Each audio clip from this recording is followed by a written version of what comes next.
নবম, দশম এবং এসএসসি পরীক্ষার্থী বন্ধুরা, ব্ল্যাকবোর্ড 20 ইউটিউব চ্যানেলে তোমাদেরকে স্বাগতম। আজকে আমি তোমাদের সাথে শেয়ার করব সাফিক্স প্রিফিক্সের একটি ক্লাস। আর এই ক্লাসটি দেখানোর পাশাপাশি আমি তোমাদেরকে দেখিয়ে দেব আমার 4টি বই অনলাইনে যেগুলো আমি বিক্রি করে থাকি 6, 7 এর, 8 এর, 9 এর, 10 এর এবং শর্ট সিলেবাসের উপরে। সেই বইগুলোও দেখাবো এবং তোমাদের জন্য আমি সাফিক্স প্রিফিক্সের নোট রেডি করেছি। সেই নোটটি তোমরা কিভাবে পেতে পারো সেটিও দেখাবো। তো চলো আমরা ক্লাসটি শুরু করে দিই। We should bear in mind that habit is the second nature of human being. If anyone become dash custom, খেয়াল করো, এই কাস্টম এটি আমাদের রুট ওয়ার্ড, এটি আমাদের পরিবর্তন করতে হবে। এর আগে একটি লিঙ্কিং ভার্ব আছে, এই যে বিকাম, এটা হচ্ছে লিঙ্কিং ভার্ব। তো তোমরা লিঙ্কিং ভার্বকে চিনো কিনা? তো দেখো এখানে বলছি লিঙ্কিং ভার্বের পর সাধারণত অ্যাডজেক্টিভ বসে। এই যে আমাদের লিঙ্কিং ভার্ব, এটি এরপরে অ্যাডজেক্টিভ বসে। তো লিঙ্কিং ভার্বগুলোকে আমরা একটু দেখে আসি। দেখো, ফিল, লুক, সিম, বিকাম, সাউন্ড, স্মেল, টেস্ট, এই যে আমাদের নীল কালিতে লেখা, নীল কালি বলবো নাকি, এগুলো হচ্ছে লিঙ্কিং ভার্ব। আবার এই যে be verb, am, is, are, was, are, been, being, এগুলো কিন্তু বি ভার্ব। আবার এদেরকে আমরা লিঙ্কিং ভার্বও বলি। তাহলে ধরে নাও যে এখানকার এই পুরো লিস্টটি হচ্ছে লিঙ্কিং ভার্ব। তো লিঙ্কিং ভার্বের পরে সাধারণত কি বসে? অ্যাডজেক্টিভ বসে। সাধারণত কেন? এই যে আমাদের এইগুলো যখন লিঙ্কিং ভার্ব হয়, বি ভার্ব যখন লিঙ্কিং ভার্ব হয়, এদের পরে নাউনও বসে।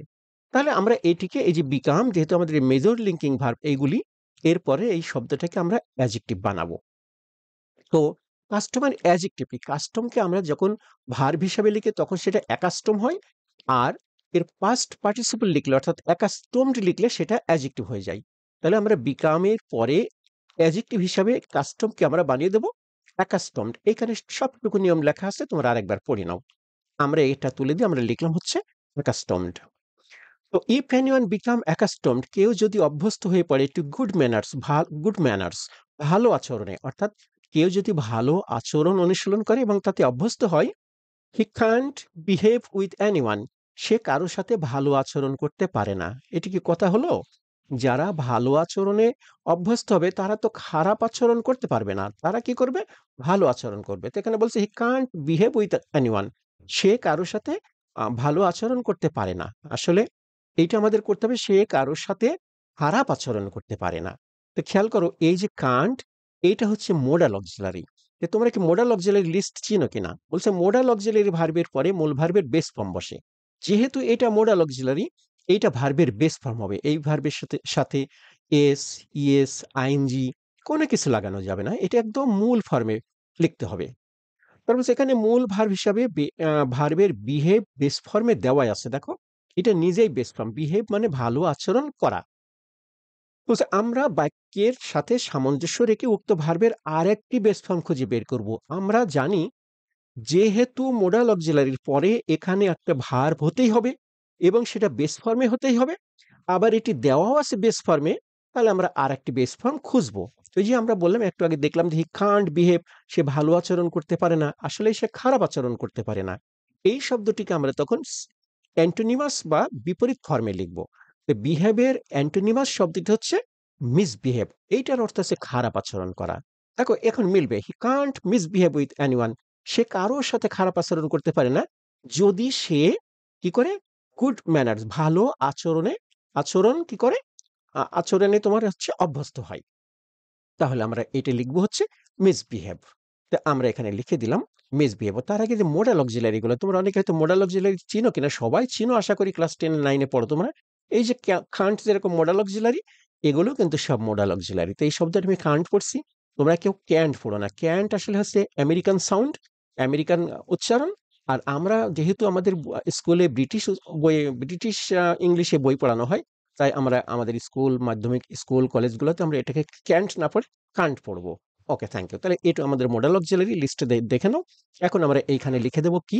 এইখানে আমরা লিখবো মিসবিহেভ। তো আমরা লিখে দিলাম misbehave. So moral educate is important. তাহলে এখন আমরা এই এডুকেটের এডুকেট শব্দটি, এই রুট ওয়ার্ডটিকে আমরা কিভাবে পরিবর্তন করব? খেয়াল করো, এই যে মোরাল, এটা একটি গুণবাচক শব্দ। নিয়ম হচ্ছে গুণবাচক শব্দের পরে অ্যাডজেক্টিভের পরে নাউন বসে। এটি যেহেতু আমাদের গুণবাচক শব্দ অ্যাডজেক্টিভ, তাহলে এটি হবে হচ্ছে আমাদের নাউন। মোরাল ওয়ার্ডটি একটি গুণবাচক বা অ্যাডজেক্টিভ ওয়ার্ড। মোরালের পর প্রদত্ত এডুকেট ওয়ার্ডটির নাউন ফর্ম হলো এডুকেশন। তাহলে এটা আমরা এডুকেশন লিখতে পারবো। তাহলে নাউন হয়ে যাবে। এই একটি নিয়ম। আরেকটি নিয়মে আমরা লিখতে পারবো। সেটি হচ্ছে দেখো ইজ হচ্ছে ভার্ব। এটি একটি ভার্ব। একমাত্র ভার্ব এই বাক্যে সেটি ইজ। তো ভার্বের সাবজেক্ট হিসাবে একটি নাউন বসে কিন্তু। এই যে সো এটা হচ্ছে অ্যাডভার্ব। আবার যে মোরাল এটি হচ্ছে কি অ্যাডজেক্টিভ। তাহলে এটি যদি অ্যাডজেক্টিভ এটি অ্যাডভার্ব, অ্যাডজেক্টিভ অ্যাডভার্ব কখনো সেন্টেন্সের সাবজেক্ট হতে পারে না। সাবজেক্ট হতে হবে হচ্ছে নাউন। তখন আমরা এই ভার্বের সাবজেক্ট হিসেবে এডুকেটকে নাউন বলবো। এখানে সেই কথাটা নিচে লেখা আছে। তো আমরা এখানে তাহলে লিখে দিলাম এডুকেশন। তারপরে from the early part of life, জীবনের শুরু থেকে অর্থাৎ জীবনের প্রথম ভাগ থেকেই কৈশোর কাল থেকেই কি করতে হবে? চাইল্ড মাস্ট বি টট, শিশুকে শিক্ষা দিতে হবে। এটা চাইল্ড মানে শিশু, শিশুকে শিক্ষা দিতে হবে। তো খেয়াল করো এই যে মাস্ট বি টট এটি হচ্ছে ভার্ব। এই যে এটি যেহেতু ভার্ব তাহলে ভার্বের একটি সাবজেক্ট লাগবে। যখনই তোমরা ভার্বের আগে এরকম রুট ওয়ার্ড দেখবে তখন খেয়াল করতে হবে যে আমার নাউন লাগবে কিনা, সাবজেক্ট এই বাক্যের মধ্যে কোথাও সাবজেক্ট আছে কিনা। সাবজেক্ট না থাকলে এই ভার্বের সাবজেক্ট বানাইতে হবে। খেয়াল করো এখানে from the early part of life, এই যে ফ্রম হচ্ছে একটি প্রিপোজিশন। প্রিপোজিশন দিয়ে সেটি প্রিপোজিশনাল ফ্রেজ শুরু হবে। সেটি কখনোই ভার্বের সাবজেক্ট হতে পারবে না। তাহলে আমার এইটিকেই সাবজেক্ট বানাইতে হবে। তো আমরা জানি ভার্বের সাবজেক্ট হিসেবে নাউন বসে। তাহলে চাইল্ড নিজেই কিন্তু নাউন। তো দেখো এই নিয়মটা একবার দেখে নিই আমরা, তাহলে আরো পরিষ্কার হবে। ভার্বের সাবজেক্ট হিসেবে নাউন প্রোনাউন বসে। তাই আমরা এখানে নাউন ওয়ার্ড দেখতে পাচ্ছি। এখানে verb word must be taught এর পূর্বে একটি নাউন ওয়ার্ড চাইল্ড দেওয়া আছে, এটি একটি নাউন। নিয়ম অনুযায়ী আমাদের লিখতেও হবে নাউন, আমরা এখানে নাউনে লিখতে হবে সাবজেক্ট হিসাবে।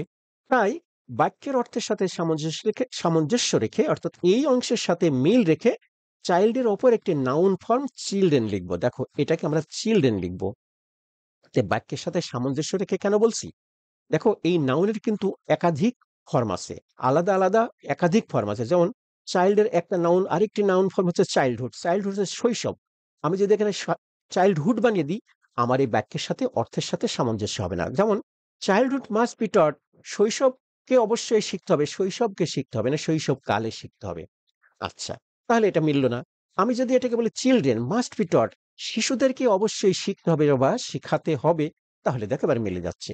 এই জন্য আমরা চাইল্ডের প্লুরাল ফর্ম হচ্ছে চিলড্রেন লিখে দেবো। আমরা উত্তরটি লিখে দিলাম চিলড্রেন।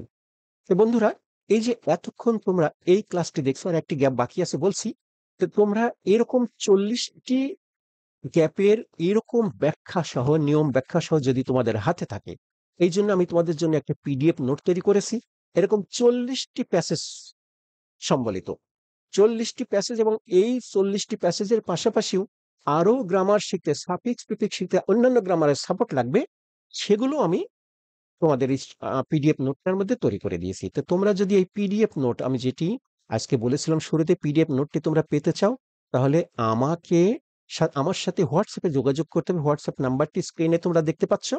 এইখানে তোমরা যোগাযোগ করতে হবে আর বিকাশ করতে হবে 40 টাকা। 40 টাকার বিনিময়ে তোমরা এরকম 40টি টেক্সটের এইরকম নিয়ম সহ একটি পিডিএফ নোট পেয়ে যাবে। তোমার সাথে থাকলে প্রতিদিন এই ক্লাসের সাথে হয়তো মাঝে মাঝে থাকলে আশা করি তুমি ক্লাস না করেই শুধু নোটটি পড়ে 40 টাকার নোট পড়ে একটা পূর্ণাঙ্গ প্রশ্ন তুমি একেবারে আপাদমস্তক শিখে যেতে পারো। তো চলো আমরা লেসনটি শেষ করি, আমাদের আরেকটি গ্যাপ আছে।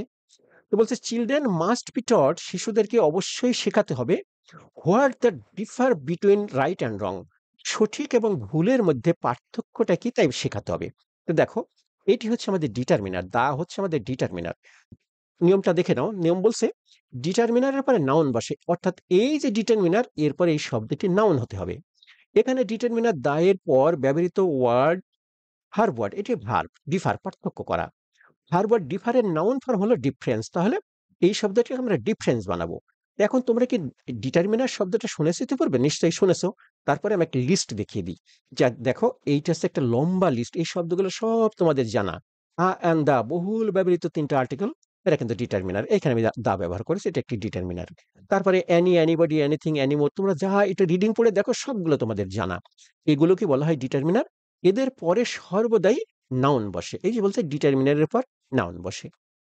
তাহলে আমরা এই ডিফারেন্ট নাউন ফর্মটি লিখে দিলাম ডিফারেন্স। তাহলে আমরা এটা লিখে দিই, আমাদের উত্তরটা হচ্ছে ডিফারেন্স। তো বন্ধুরা এই তো এই লেসনটি শেষ করলাম। তো আমি বলেছিলাম পিডিএফ নোট দেবো, নোট তোমাদের কাছে পৌঁছে দিতে পারবো সেটি বলেছি। সেই সাথে আমি কিন্তু আরো তোমাদের বলেছি যে আমার 4টি বই আছে। আর এই লেসনের শেষের দিকে এসে আমি তোমাদেরকে আজকে একটা অনুশীলনী দেবো। প্র্যাকটিস অনুশীলনী দেবো এরকম একটি ৫ টি গ্যাপ সম্বলিত। তোমরা সেটির উত্তর লিখে তোমরা কয়টা পারো সেটাও জানাতে পারো, আবার উত্তরটা লিখে দিতে পারো। আমি YouTube এ তোমাদেরকে সেইটার কোথাও যদি কোনো ব্যাখ্যা জানতে চাও, আমি YouTube এর কমেন্টস বক্সে আমি সেই ব্যাখ্যা তোমাদেরকে দিয়ে দেবো। আসো আমরা সেই বই চারটে দেখে নিই। দেখো এই বইটি হচ্ছে ২০২৬ সালে তোমরা যে এসএসসি পরীক্ষা দিবে, এই বইটি হচ্ছে তাদের জন্য। এটি শর্ট সিলেবাসের উপরে লেখা। এই বইটির দাম হচ্ছে ৳৩৪০। আর আমি পাঠাইতে পারবো হচ্ছে এই বইটি সুন্দরবন কুরিয়ার মাধ্যমে। অর্থাৎ যারা বইটি নিতে চাও আমাকে ৳২৯০ প্লাস সুন্দরবন কুরিয়ার চার্জ পাঠিয়ে আমার কাছে বইটির অর্ডার করতে পারে। সুন্দরবন কুরিয়ার মাধ্যমে পাবে। আমার দ্বিতীয় বইটি হচ্ছে স্টুডেন্ট হ্যান্ডবুক 4 9, 10 অ্যান্ড এসএসসি। অর্থাৎ যারা 9, 10 এসএসসি যারা পড়ছো, 9, 10 এ যারা পড়ছো, 9 এ যারা পড়ছো, ২৭ সালে যারা পরীক্ষা দেবে, এই বইটি তাদের জন্য। এই বইটির বিক্রয় মূল্য ৳৩৪০। আর যোগাযোগ করতে হবে একই নাম্বার, হোয়াটসঅ্যাপ নাম্বারে। আর আমার তৃতীয় বইটি হচ্ছে 6 to 10। এই বইটি ৬ষ্ঠ থেকে ১০ম শ্রেণীর সকল গ্রামার এই একটি বইয়ের মধ্যে আছে। তবে যেহেতু একটি বইয়ের মধ্যে, তাই গ্রামাটিক্যাল টার্মগুলো একটু প্র্যাকটিস শিটগুলো একটু কম হবে। এই বইটার বিক্রয় মূল্য ৳৩৫০। একই নাম্বারে যোগাযোগ করতে হবে। আর আমার শেষ বইটি ৬ষ্ঠ এবং ৭ম শ্রেণীর জন্য। এই বইটির মূল্য ৳২৯০।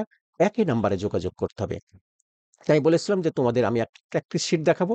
তো আসো আমরা প্র্যাকটিস শিট দেখানোর আগে যদি তোমাদের এই ক্লাসটি ভালো লাগে তাহলে নিশ্চয়ই এতক্ষণ লাইক, কমেন্টস এবং সাবস্ক্রাইব করে ফেলেছো। আর বন্ধুদের সাথে ক্লাসটি শেয়ার করলে আরো খুশি হব। এইবার দেখো আমাদের আজকের এক্সারসাইজ। এই এক্সারসাইজটা তোমরা কিন্তু আমার কমেন্টস বক্সে কে কয়টি পারো, যদি কেউ ৩টে পারো ৩টা লিখে দিও, ২টো পারলে ২টো, ৫টা পারলে ৫টাই লিখে দিও। এবং আরো ভালো হয় যদি উত্তরটাও নাম্বার দিয়ে লিখে দাও। আর যদি কোনো সমস্যা থেকে আমার ইউটিউব কমেন্টস বক্সে আমাকে লিখো, আমি সেখানেই তার ব্যাখ্যা দিয়ে দেবো। তা আজকে আর নয়, খুব শীঘ্রই দেখাবে নতুন ক্লাস নিয়ে। সেই পর্যন্ত তোমাদের সবাইকে আল্লাহ হাফেজ।